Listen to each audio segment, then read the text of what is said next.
theological seminary, and all the more reason why I thought, well, we're just going to get the same old from these two guys as you always get.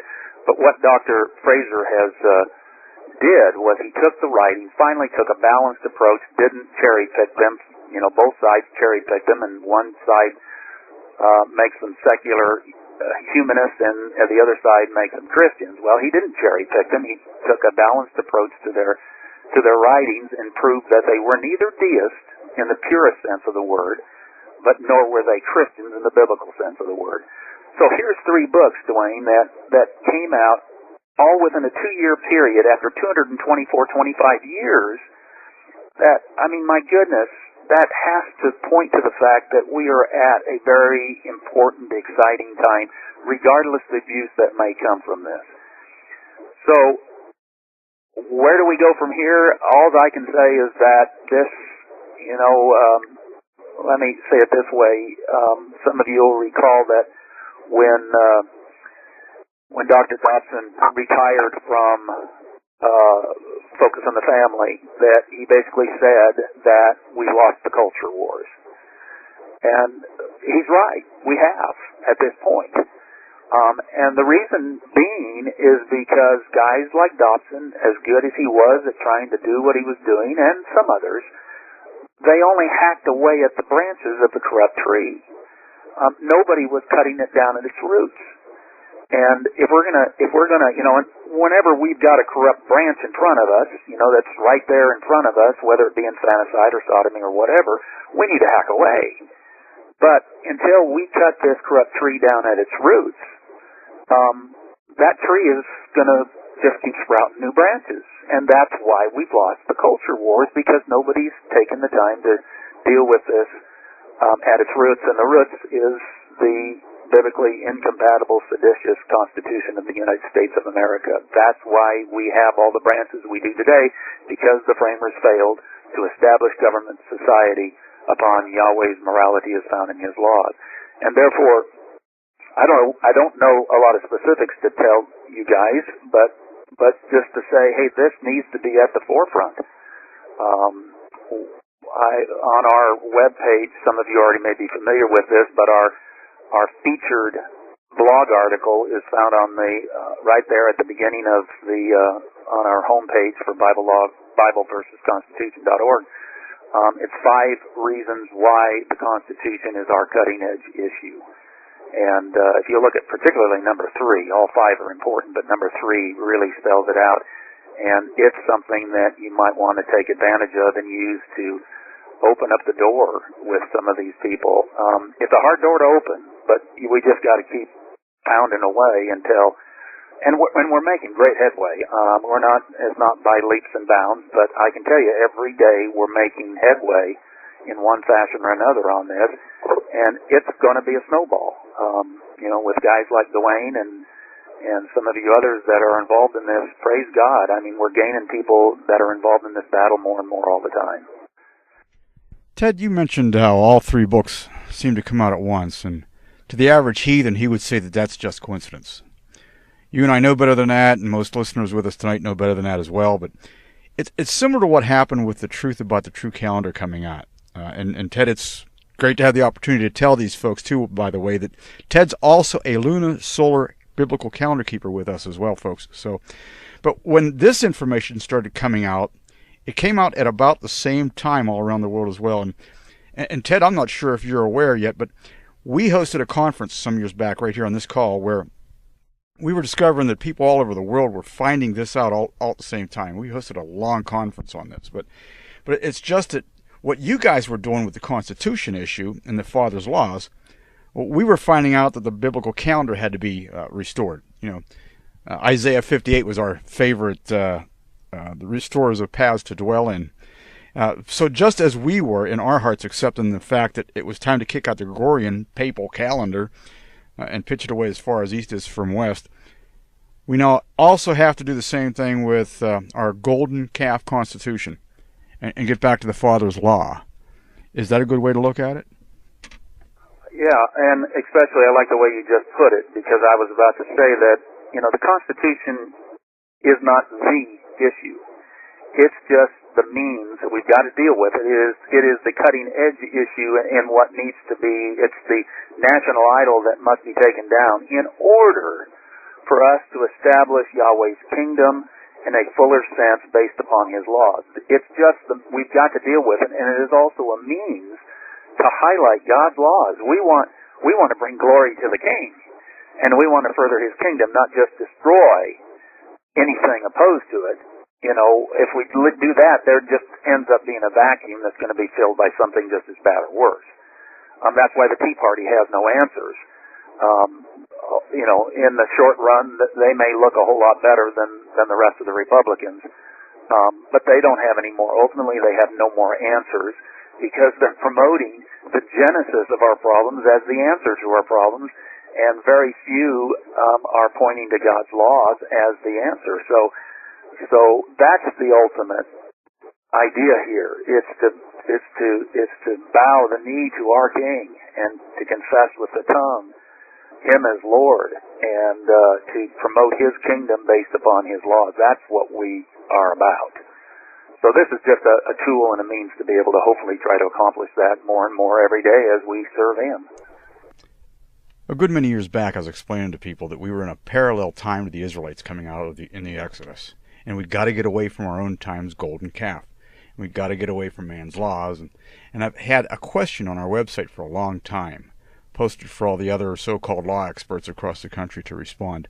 And don't get me wrong, I think a lot of them are doing the best that they can according to the light that's been given them. But I've had a question on my website that, summing up what you've just said, that the question simply asks, how do you stop a wrath of God with man-made solutions? When you think about it, the Father legislates all law. We cannot write law. We cannot write truth. How can we stop a wrath of God with man-made solutions? Wow, that's great. We've never had an honest, genuine response to that question, and it's been there for a couple of years now on the website. Those are the kind of little succinct things that we need to, those are, you're probably better at it than I am, Dwayne, but coming up with those kind of questions that set people back on their heels, and that opens the door, cracks the door open a little bit. Those are the kind of things we really need to use and have available to us, and then have the tools to back it up, with books and CDs and messages and things like this, what we're talking about today. Do you think that it's possible that your work and the way that we're awakening people here to the truth of the Scriptures, even with these three books together, do you feel that this could trigger a larger or maybe even a final reformation? Well, I think it's possible. I would like to believe that. When you evaluate where this country is, and you evaluate it in light of how many people there are in this country that are, including the vast majority of what calls themselves Christians, are so far removed from what we find in the Bible, God's kingdom, His laws. Basically what we have in America today for Christianity is Matthew 5:13, salt that's lost its savor, good for nothing but to be trampled under the foot of men, and that's what's happening. Now the good news in that is that a good trampling tends to bring back the saltiness, and I think we're starting to see that. However, the practical side of me, knowing where we're at, and knowing that we're just at the beginning of this paradigm shift, I don't see if there's a reformation coming. I think there is. But the practical side says it's still a long ways away. That said, we also know God's timetable isn't ours, and that He can speed up things dramatically simply by major judgment upon this nation. And everybody believes if from no other quarter, from whatever you want to call them, the scoundrels and the idiots and the downright criminals that we have inhabiting the halls of Congress, whether state or federal, everybody's going to say, hey, we're under judgment. And I think, yeah. God fulfills His word. We should get excited about what we see happening in Washington, D.C., and our state capitals, because it says God is true to His word. He makes idiots of them. At some point He makes literal idiots of them. when they reject him and his laws. He's promised that time and again. So, and the judgment we're seeing is only minuscule, I think, to what we're going to see. And in fact, I expect his judgment, one good blast from the volcano underneath Yellowstone alone, or however God intends to do it. And he may not intend to do this, but I think when judgment finally hits this country, it's probably going to take out 2/3 or more of the population. And in fact, I think that's probably what has to happen. And if I could here, we talk about the day of the great slaughter, when the towers fall. That's a passage I sometimes point to, Isaiah 30:25, for that particular vision. Yeah, and so, something's happening. Not only from the fact that we're finally dealing with the national idol, our father's idols, and our people's idols, and Christianity's principal idol, like it's never occurred before that I know of here in America, and the fact that the other side has become such idiots, and whether they see the Constitution for what it is, and most don't, but they're able to see that these guys, those people are destroying America.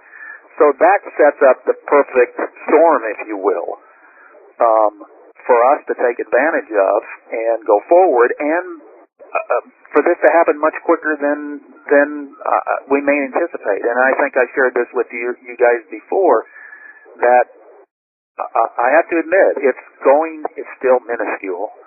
We're still such a small remnant. But I have seen things happen in the last 15 years regarding all of this, well, probably the last 10 years, maybe even less, that I never expected to see in my lifetime. Doors that have opened. Now, I have been attacked here just recently by some of those same people, but doors have been opened to me, and the opportunities that have been beyond my wildest imagination. So, things are progressing much quicker than I thought, but it's still, practically, it looks like it's still a long ways down the road before we take dominion, is what I'm talking about.